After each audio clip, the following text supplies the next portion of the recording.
आपल्या सोबत आपले कोल्हापूरचे प्रतिनिधी सतेज औंधकर आहेत। सतेज, कोल्हापूरमध्ये कोल्हापूरकर सूर्यास्त पाहण्यासाठी गर्दी करत असतात आणि दरवर्षी खरं तर ते सूर्यास्त पाहण्यासाठी तिथे येत असतात। सरत्या वर्षाला निरोप द्यायचा आहे, नवीन वर्षाचं स्वागत करायचं आहे। कोल्हापूरकरांची काय नेमकी प्रतिक्रिया आहे सतेज?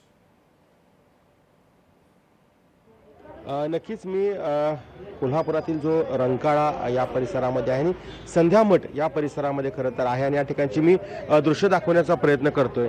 या ठिकाणी सूर्यास्त होण्यासाठी अवघे 15 ते 20 मिनिटं बाकी आहेत आणि या ठिकाणी हळूहळू पर्यटक आहेत ते याच सूर्यास्ताचं दर्शन करण्यासाठी खरं तर आपल्याला हळूहळू येताना पाहायला मिळत आहेत। खरं तर 2024चा हा शेवटचा सूर्यास्त आहे आणि उद्याच्याला 2025 हे नवीन वर्ष आहे ते या ठिकाणी खरं तर येणार आहे आणि त्याच अनुषंगानं याच कोल्हापुरातील सूर्यास्ताचा आनंद घेण्यासाठी हे सगळे जे कोल्हापुरात पर्यटक आहेत ते कोल्हापुरात दाखल होताना आपल्याला पाहायला मिळत आहेत। एकूणच जर पाहिलं तर हळूहळू पर्यटकांची संख्या या ठिकाणी वाढते आणि आपल्या मोबाईलच्या कॅमेरामध्ये हे सगळे पर्यटक आहेत ते कुठेतरी या सूर्यास्ताची जी चित्र आहेत ती या ठिकाणी कुठेतरी चित्रित करण्याचा प्रयत्न आहे ते या ठिकाणी करतायत।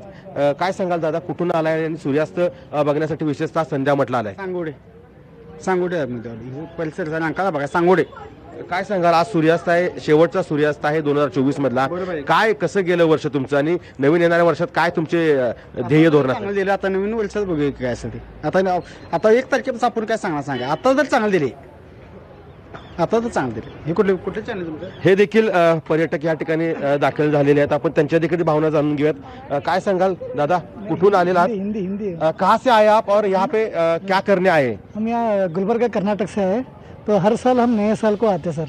तो पहले दोस्तों के साथ आते इस बार फैमिली के साथ आए, तो इसलिए तो सूर्यास्त देखने के लिए आए सर। कैसा लग रहा है अभी सूर्यास्त आपने को? अब अच्छा है सर, इसलिए हम भी बोले, इसलिए हम भी इधर आए सर।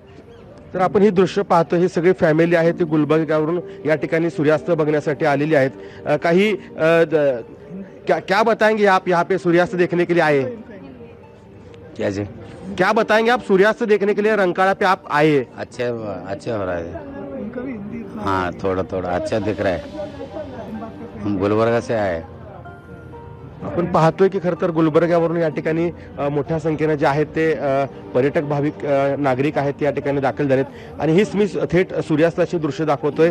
अवघ्या 15 ते 20 मिनिटांमध्ये या ठिकाणी सूर्यास्त आहे तो होणार आहे। साधारणतः 6:10 पूर्ण सूर्यास्त या ठिकाणी होणार आहे। आणखीन 31 डिसेंबर अर्थात या वर्षाचा सरता दिवस आहे तो या ठिकाणी होणार आहे आणि अनेक जे पर्यटक भाविक आहेत ते या ठिकाणी आता हळूहळू दाखल व्हायला सुरुवात झाली आणि आज पर्यटक भाविकांनी आता आपल्या मोबाईलच्या कॅमेरामध्ये हे सगळे जे शेवटच्या वर्षाचं जे चित्रीकरण आहे, सूर्याचं जे ज्या छटा आहेत त्या टिपण्यासाठी या ठिकाणी दाखल झालेले आहेत। अगदी रंकाळ्याचा परिसर हळूहळू आता फुलू लागलेला आहे। खरं तर 31 डिसेंबरची जी चाहूल आहे ती आता कोणा सगळ्यांना लागल्याचं आपल्याला चित्र पाहायला मिळते। त्यामुळे एकूणच जर पाहिलं तर कोल्हापुरात मोठा उत्साह आहे तो पाहायला मिळतोय आणि हे सगळे जे नागरिक आहेत ते या ठिकाणी कुठेतरी एक आनंद जो आहे रंकाळा तलावाच्या इथं हे सगळे लोक, हे सगळे नागरिक जे आहेत सूर्यास्त बघण्यासाठी इथं आलेले आहेत। सतेज, धन्यवाद आपण जी माहिती दिलीत त्याबद्दल आणि कोल्हापुरातला सूर्यास्त लोकशाहीच्या प्रेक्षकांना आपण दाखवलात त्याबद्दल।